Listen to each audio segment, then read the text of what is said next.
ನಮ್ ತಾತ ನಂಗೆ ಹಜ್ರತ್ ಹತ್ರ ದುವಾ ಮಾಡಿಸಿ ನವಿಲ್ಗಿರಿ ತಲೆ ಮೆಟ್ಟು ತಾವೀಸ್ ಕಟ್ಸಿದ್ರು. ಅವತ್ತು ನಂಗೆ ಜ್ವರ ವಾಸಿ ಆಯಿತು. ಫೈಜುನು ಅಲ್ಲೇ ಕರ್ಕೊಂಡು ಹೋಗೋದಾ? ಆಯ್ತು, ಅಲ್ಗೂ ಹೋಗೋಣ ನಡಿಯಪ್ಪ.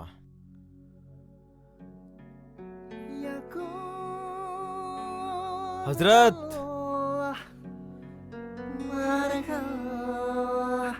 ಅಸ್ಸಲಾಮ್ ಅಲೈಕುಂ. ವಾಲೇಕುಂ ಸಲಾಂ. ಕ್ಯಾ ಜನಾಬ್, ಎಲ್ಲ ಪಟಾಲಂ ಜೊತೆಗೆ ಬಂದ್ಬಿಟ್ಟಿದ್ಯಾ?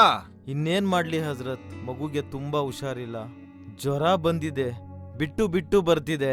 ಓಹೋಹೋ, ಏನೂ ಇಲ್ಲ, ನೀನು ಪೀರಾಂದು ದರ್ಗಾದ ಹತ್ರ ಬಂದಿದ್ಯಾ? ಎಲ್ಲ ಸರಿ ಹೋಗ್ತದೆ. ನಾನು ದುವಾ ಜೊತೆಗೆ ತಾವೀಸ್ ಕೂಡ ಕಟ್ಕೊಡ್ತೀನಿ. ಎಲ್ಲ ಶಫಾ ಆಗುತ್ತೆ. ಅಲ್ ಮದದ್ ಶಫಾ ಅಲ್ಲಾಹ್.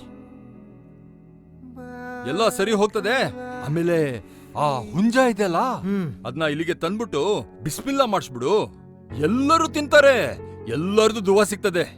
ಯಾ ಶಾಫಿ ಯಾ ಕಾಫಿ ಅಲ್ ಮದದ್. ಇವ್ರು ಹುಂಜಾನೆ ಕೇಳ್ತಾವ್ರಲ್ಲ. ಅಂಕಲ್ ಏನಪ್ಪ? ಅಂಕಲ್, ಇಲ್ಲೇ ನಮ್ ಚರ್ಚ್ ಇದೆ. ಅಲ್ಲಿ ತುಂಬಾ ಚೆನ್ನಾಗಿ ಆಶೀರ್ವಾದ ಮಾಡ್ತಾರೆ. ಅಲ್ಲೇ ಫೈಜುಗೂ ಆಶೀರ್ವಾದ ಮಾಡ್ಸಣ್ವಾ? ಆಯ್ತು, ಅಲ್ಲೂ ಹೋಗೋಣ. ರೀ, ನಮ್ಮೂರ್ ಮಕ್ಳಿಗೆ ಫೈಜು ಮೇಲೆ ಅದೆಷ್ಟು ಪ್ರೀತಿ ನೋಡಿ. ಬೆಳಗ್ಗೆಯಿಂದ ನಮ್ ಜೊತೆಲೆ ಸುತ್ತಾಡ್ಕೊಂಡು ಎಲ್ಲಾ ಕಡೆ ಕರ್ಕೊಂಡ್ ಹೆಂಗ್ ಓಡಾಡ್ತಿದ್ದಾರೆ. ಅದಕ್ಕೆ ಹೇಳೋದು ಕಣ್ರಿ, ಮಕ್ಕಳನ್ನೇ ದೇವ್ರು ಅಂತ. ಅಲ್ಲ ನಮ್ ಜೊತೆಲಿದ್ದಾರೆ ಅನ್ನೋದಕ್ಕೆ ಈ ಮಕ್ಕಳೇ ಸಾಕ್ಷಿ. ನಡೀರಿ ಹೋಗೋಣ.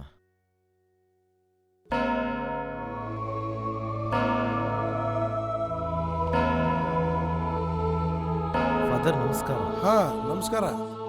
ಏನಪ್ಪ ಫಯಾಜು, ಮಡದಿ ಜೊತೆ ಮಕ್ಕಳು ಸೈನ್ಯ ಕಟ್ಕೊಂಡು ಯಾವ ಯುದ್ಧ ಮಾಡಕ್ ಹೊರಟಿದ್ಯಾ? ಅದರಲ್ಲೂ ನಮ್ಮ ಶಾಲೆಯ SDMC ಅಧ್ಯಕ್ಷ ಬೇರೆ. ಏನ್ ಸಮಾಚಾರ? ಮಗುನ್ ಬೇರೆ ಎತ್ಕೊಂಡಿದ್ಯಾ? ಏನೂ ಇಲ್ಲ ಫಾದರ್, ನಾನು ಯಾವ ಯುದ್ಧಕ್ಕೂ ಹೋಗ್ತಾ ಇಲ್ಲ. ಮಗುಗೆ ಹುಷಾರಿಲ್ಲ, ಜ್ವರ ಬಿಟ್ಟು ಬಿಟ್ಟು ಬರ್ತಾ ಇದೆ. ತಾವು ಸ್ವಲ್ಪ ಆಶೀರ್ವಾದ ಮಾಡಬೇಕು ಅಂತ ಕರ್ಕೊಂಡ್ಬಂದೆ. ಓ ಪಾಪ, ಮಗು ಸೊರಗಿದೆ. ದಯಾಮಯಿ ಯೇಸು ಎಲ್ಲರನ್ನೂ ಸಂತೈಸುತ್ತಾರೆ. ಎಲ್ಲರ ಯೋಗಕ್ಷೇಮ ನೋಡಿಕೊಳ್ಳುವ ಲೋಕದ ಪಾಲಕರಾಗಿರುತ್ತಾರೆ. ಹೆದರಬೇಡ, ಅವರ ಅಭಯ ಈ ಮಗುವಿನ ಮೇಲಿರುತ್ತದೆ. ಒಳ್ಳೆಯದಾಗುತ್ತದೆ.